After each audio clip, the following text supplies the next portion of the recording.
বাদশা হারুন স্বপ্ন যুগে যখন দেখতে পাইলেন আল্লাহ তাবারাকা ওয়া তাআলা তাকে বললেন, ও বাদশা হারুন, তুমি একটি মসজিদ নির্মাণ করো, আমি আল্লাহ তাআলা তোমার কাজের উপর সন্তুষ্ট।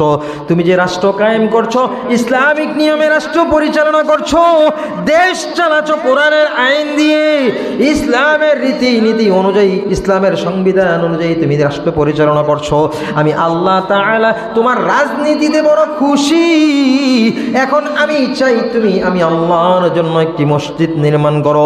বাদশাহ হারুন রশিদ ঘুম থেকে জাগার পর সকাল যখন হলো বা রাজ্যের কার্যক্রম পরিচালনা করবে, এমন সময় সমস্ত নেতাদেরকে ডাকলেন, এমপি মন্ত্রীদেরকে ডাকলেন, নেতা পেতাদেরকে সমস্তদেরকে একত্রিত করলেন, জমায়েত করলেন। জমায়েত করে ডাক দিয়ে বললেন, ও আমার নেতার দল, ও আমার নেতারা, ও আমার নেতৃত্ব স্থানীয় লোক, সবাই শোনো, আল্লাহ তাআলা আমাকে স্বপ্ন যুগে দেখিয়েছেন আমি যেন একটা মসজিদ নির্মাণ করি। আল্লাহ তাআলা আমাকে হুকুম করেছেন, আমি স্বপ্ন যুগে আদিষ্ট হয়েছি একটা মসজিদ নির্মাণ করার জন্য। এখন তোমরা কি বলো, তোমাদের কি পরামর্শ, তোমরা কে কিভাবে সহযোগিতা করবে, করো, আমি একটা মসজিদ নির্মাণ করতে চাই। এইভাবে পরামর্শ করলেন। পরামর্শ আমাদের দেশে আছে না নাই? আছে, কিন্তু আমাদের দেশেও মসজিদ নির্মাণ হয় না? মডেল মসজিদ আসেনি বাংলাদেশও, বড় বড় মসজিদ। হ্যাঁ, আমরা অনেক সময় দেখা গেছে কি আরেকজনে টেহা দিছে, মসজিদ করে দিছি আমার নামে। কার নামে? হ্যাঁ, ইমাম সাহেব আমার ক্ষমতা আছে তো, এই জন্য টেহা দিছে আরেকজন, হের নাম নাই, আমার নামে মসজিদ। আমাদের দেশে বড় বড় অট্টালিকার মতো মসজিদ করা হয়েছে। এই মসজিদগুলোর নাম যার নাম, তার এখানে কোনো 1 টাকাও অনুদান নাই। আল্লাহ, এরকম আছে না? আমরা ওই দেশে বসবাস করি। যাই হোক, বাদশা হারুন নেতাদেরকে ডাক দিয়ে বললেন, মসজিদ নির্মাণ করব, তোমরা যে যেইভাবে পারো, কেউ টাকা পয়সা দেবে, কেউ পরামর্শ দেবে, কেউ শ্রম দেবে, যে যেইভাবে পারো সহযোগিতা করো। আমি আল্লাহ তাআলার রাজি সন্তুষ্টির জন্য, মানুষ সালাত আদায় করার জন্য একটি মসজিদ নির্মাণ করব। বাদশা হারুন এইভাবে নেতাদের কাছে সহযোগিতা চাইলেন, কারণ আল্লাহ তাআলার ঘর নির্মাণ করতে, ভালো কাজ করতে, কোরআনের ঘর প্রতিষ্ঠা করতে, নামাজের ঘর প্রতিষ্ঠা করতে আমরা এককভাবে যদিও পারি, তবুও সমস্ত মুসলমানের কাছে সহযোগিতার হাত বাড়াই, কারণ এটা অনেক নেক কাজ, অনেক ভালো কাজ। এই জন্য সমস্ত ইমানদার যেন এই কাজে অংশগ্রহণ করে নেক আমল করতে পারে, এই জন্য সমস্তের সহযোগিতা প্রয়োজন, সহযোগিতা চায়। এইভাবে বাদশা হারুন সহযোগিতা চাইলেন। সহযোগিতা চাওয়ার পর মসজিদ যখন নির্মাণ করা শুরু হয়েছে, মসজিদের কাজ চলতেছে। এই কাজ চলা অবস্থায় একজন বৃদ্ধ মহিলা, ভিক্ষুক মহিলা, গরিব মানুষ, ভিক্ষা করে, স্বামী নাই, সন্তান নাই, তাকে লালন পালন করার মতো, কামাই রুজি রোজগার করে খাওয়ানোর মতো কেউ নাই। এত অসহায় একটি মহিলা, তার কানে এসে এই আওয়াজ পৌঁছালো যে বাদশা হারুন রশিদ একটি মসজিদ নির্মাণ করবে, আর এই নির্মাণ করার জন্য দেশের সমস্ত জনগণের কাছে সহযোগিতা চেয়েছে। এই মসজিদ নির্মাণের ব্যাপারে এই মহিলা ওয়াজ শুনেছে, হুজুরদের থেকে বয়ান শুনেছে যে মসজিদ নির্মাণ করলে পয়গম্বর সাল্লাল্লাহু আলাইহি ওয়াসাল্লাম বলেছেন, যদি কেউ মসজিদ নির্মাণ করে তার জন্য আল্লাহ তাআলা জান্নাতে ঘর নির্মাণ করে দেবে। এই ওয়াজ এই মহিলার কানে পৌঁছার পর মহিলা এই ওয়াজের আমল করতে যাইয়া বাদশা হারুন রশিদের এই মসজিদে কিছু টাকা দান করবে, অল্প কিছু টাকা, 1 টাকা, এইরকম পরিমাণ অল্প টাকা। এই টাকা হাতে নিয়া বাদশা হারুন রশিদের দরবারে যাইয়া উপস্থিত হয়ে রাজার যে সৈনিক আছে, যে গার্ড আছে, সিকিউরিটি গার্ড আছে, তাদেরকে বললেন, ও বাদশার গার্ড, পাহারাদার, তোমরা যাও, বাদশার নিকট বলো, আমি একজন অসহায় মহিলা, আমি তার মসজিদ নির্মাণ করার জন্য কিছু সহযোগিতা করতে এসেছি, আমাকে যেন বাদশার নিকট আসার অনুমতি দেওয়া হয়। বাদশার কাছে তো সরাসরি যাওয়া যায় না, কি বলেন? সিকিউরিটি গার্ড, দারোয়ান। এখন মুয়াজ্জিন সাহেব আইয়া যদি কয় একজন দানবীর আইছে, কি আইছে? হ্যাঁ, ডোনার, ঢাকা শহরের থেকে অথবা আমেরিকা জাপানের থেকে আইসে আপনারা খুঁজতে আছে, ইমাম সাহেব বসে থাকবো, হ্যাঁ খাইছে রে, আমেরিকাতে বলে আইছে ডোনার মসজিদে, নিশ্চয়ই লাখ টাকার নিচে হবে না। এইরকম পাহারাদার যাইয়া বললেন বাদশাহ হারুন, একজন ডোনার এসেছে, আপনার সামনে আসার অনুমতি চাই। আল্লাহু আকবার। এইবার বাদশাহ বললেন, নিশ্চয়ই আমার এই কোটি কোটি টাকার সম্পদ মসজিদ নির্মাণ করতে নিশ্চয়ই বড় কোনো ডোনার এসে উপস্থিত হয়েছে, যাও তাকে ফুলের মালা দিয়ে স্বাগত জানিয়ে সসম্মানে আমি বাদশার দরবারে উপস্থিত করো। সুবহানাল্লাহ। এইবার দারোয়ানরা যাইয়া দৌড়াইয়া ওই মহিলাকে সসম্মানে বাদশার সামনে নিয়ে আসলেন। এখন বাদশাহ হারুন এই মহিলাকে দেখে আশ্চর্য হয়ে গেলেন, মহিলা ডোনার, আবার বাদশার সামনে আসলেন, বললেন বাদশাহ আমার কোনো আপনজন নাই, ভাই নাই, বাবা নাই, স্বামী নাই, কেউ বলতে দুনিয়ায় কেউ নাই, আমি বড় অসহায় এতিম মানুষ, আমি ভিক্ষা করে মানুষের ধারে ধারে চেয়ে টাকা নিয়ে কোনো রকম আমার পেট চালাই, আমার জীবন পরিচালনা করি। যখন জানতে পারলাম পয়গম্বর সাল্লাল্লাহু আলাইহি ওয়াসাল্লাম বলেছেন যে মসজিদ নির্মাণ করলে নাকি জান্নাতে বাড়ি করা হবে বা জান্নাতে ঘর নির্মাণ করা হবে, এই ওয়াজের আমল করতে যাইয়া আমি আপনার এই বড় মসজিদে কিছু টাকা দান করতে চাই। কয় টাকা কইছিলাম? 1 টাকা। কয় টাকা? এই কথা শোনার পরে বড় ডোনারে ফুলের মালা দিয়া মসজিদের গেইটে সাজাইয়া আদর যত্ন কইরা হালান সাহালান জানাইয়া আনার পরে যদি কয় 5 টাকা দেব, মেজাজটা কেমন হইব ইমাম সাহেব? আরে এইটা কই কি, আমরা খবর দিয়ে আইলো আমি ডোনার, এখানে এবার 5 টাকা 10 টাকা দিব, এটা কোনো কথা হইলো? হ্যাঁ দেখছো নি কারবার? এই বেরিয়ে কয় আমি 1 টাকা দেবো। এবার বাদশাহ হারুন ধমক দিছে, যাও টাকা নেন। টাকা নেবে তো দূরের কথা, ডোনারকে স্বাগত জানিয়ে আনা হয়েছে, উনি বলছে 1 টাকা দেবে, ধমক দিয়ে পাঠিয়ে দিলেন, যাও। মহিলা মানুষ পুরুষের সামনে আসছো, আবার 1 টাকা দান করতে আইছো, নাম দিছো ডোনার, দানবে। হ্যাঁ এইরকম দান কি আমি গ্রহণ করব? এই কথা বলে তাকে তাড়িয়ে দিলেন। বাদশাহ হারুন মসজিদ নির্মাণ করা শেষ, একদিন ঘুমের ঘরে স্বপ্ন দেখতেছে, ঘুমের ঘরে স্বপ্ন দেখতেছে জান্নাতুল ফেরদাউস দেখা যায়। তিনি ঘুম থেকে স্বপ্ন যুগে জান্নাতুল ফেরদাউস দেখতে পায়। জান্নাতুল ফেরদাউসের মধ্যে এইরকম একটা স্বর্ণের চেয়ার, একটা আসন চকচক চকচক করতেছে, উনি দেখতে পাচ্ছে। দেখে উনি আনন্দে আত্মহারা, বলতেছে আল্লাহ, দুনিয়ায় থাইকাই তুমি আমাকে জান্নাত দেখাচ্ছ, জান্নাতের ভিতরে এমন স্বর্ণের একটি চকচকা চেয়ার ঝিলমিল করতেছে, সূর্যের মতো জ্বলতেছে। দেখতেছে এই চেয়ারের ফাঁক দিয়ে একটি শাড়ির আঁচল দেখা যায়। সুবহানাল্লাহ।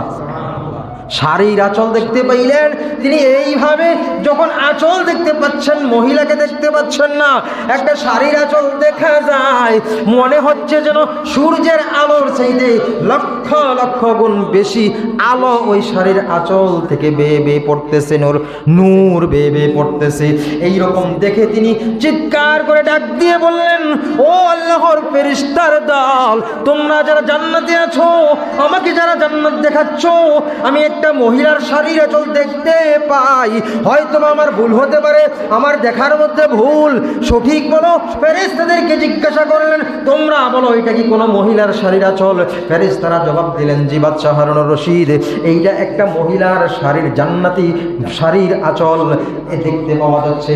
তাহলে এই শাড়ির আঁচল কেন আমাকে দেখানো হচ্ছে? এত বড় ভাগ্যবান কোন মহিলা জান্নাতুল ফেরদাউসে স্বর্ণের চেয়ারে বসে আছে, আর বাতাসে চেয়ারের ফাঁকা দিয়ে শাড়ির আঁচল উঠতেছে, ধুলতেছে, আমি সেটা দেখতে পাই। এইটা দেখানোর জন্য মাওলা আমাকে জান্নাত দেখালেন। এত বড় ভাগ্যবান কে? ফেরেশতাদেরকে যখন জিজ্ঞাসা করলেন, ফেরেশতারা জবাব দিলেন, বাদশাহ হারুন, আপনি যাকে ধমক দিয়ে 1 টাকা মসজিদে দান করতে এসেছিল, যাকে ধমক দিয়ে আপনি তাড়িয়ে দিয়েছিলেন, ওই মহিলার জন্য আল্লাহ তাআলা তিনি যে নিয়ত করেছেন, মান্যত করেছেন, যখন আপনি ধমক দিয়ে তাকে পাঠিয়ে দিলেন, আর ওই মহিলা ভাঙ্গা কোরের করে বসে বসে মালিকের দরবারে প্রার্থনা করেছে আর চোখের পানি ফেলে ফেলে কেঁদেছে, ও মালিক, 1 টাকা নিয়ে মসজিদে দান করতে যাওয়াতে তোমার বান্দা আমাকে ধমক দিয়ে তাড়িয়ে দিয়েছে।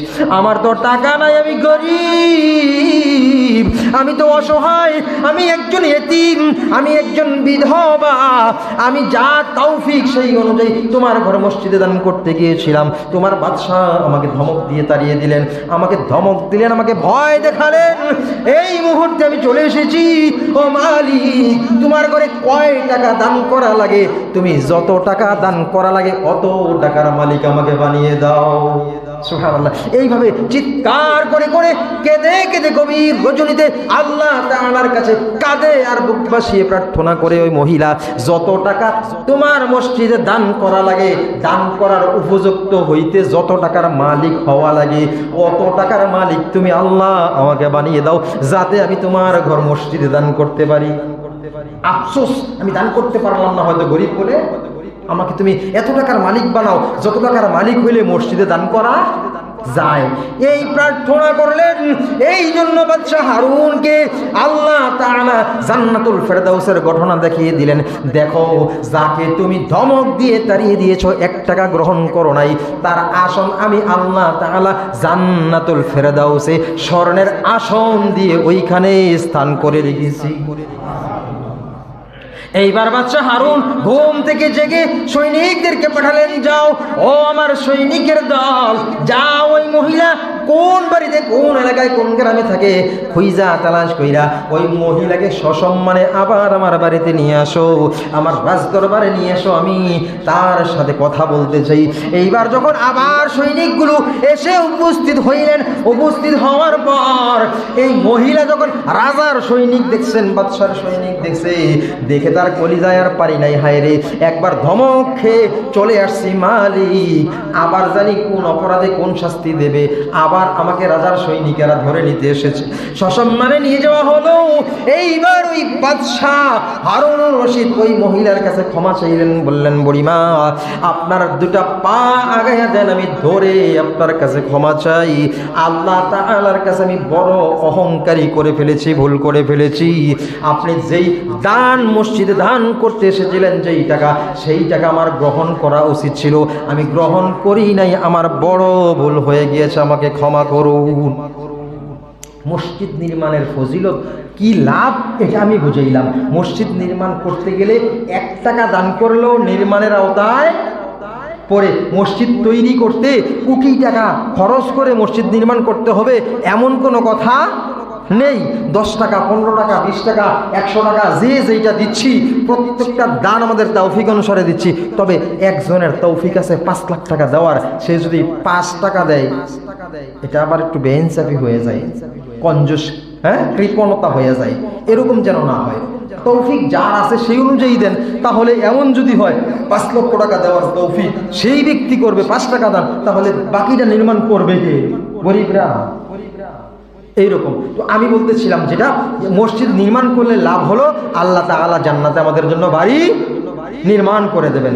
আর মসজিদ আবাদ করবে যারা, যারা শুনেছেন কথাগুলো আমল করার চেষ্টা করবেন। আরেকবার বলছি, সূরা তাওবায় আল্লাহ তাআলা বলেছেন মসজিদ আবাদ করবে যারা আল্লাহর প্রতি বিশ্বাস স্থাপন করেছে, যারা নামাজ কায়েম করে, যারা যাকাত প্রদান করে, এবং যারা আল্লাহ ছাড়া আর কাউকে ভয় করে না।